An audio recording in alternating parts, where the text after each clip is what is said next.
as we are on the verge of welcoming in the month of Adar in just a few days. Because, as we know, Misha Nichnas Adar Marbim Besimcha. I think last year I sang the song to you, Misha, Misha, Misha, Misha, Misha, Misha, Misha. I'm not going to sing it because Jeremy will make fun of me.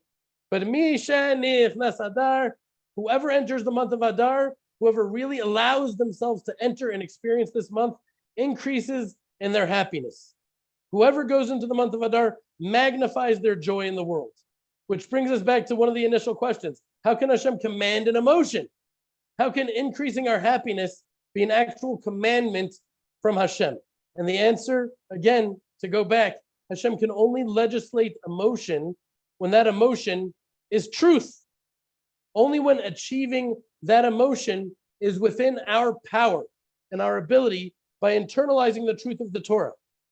And why of all months is it Adar that we increase our joy? I believe it's because of that, great mystical holiday smack in the month of Adar, Purim, a holiday which is the clearest manifestation of Hashem's relationship with our world and our lives today than any other. Because, as you know, much like our world today, much like our lives today, Purim is the only holiday where Hashem's name is not expressly mentioned even once. And there's not one nature-defying miracle. It all happens as nature runs its course.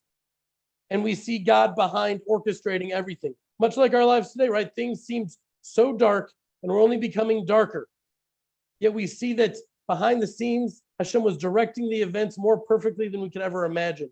That Hashem was using what seemed like the worst curses to bring about the greatest blessing. That he was using the darkest darkness to bring about the most brilliant light.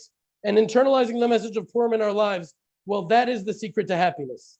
By opening our hearts to that deepest truth, we don't need to try to be happy. Happiness is just a natural consequence of internalizing and living that truth.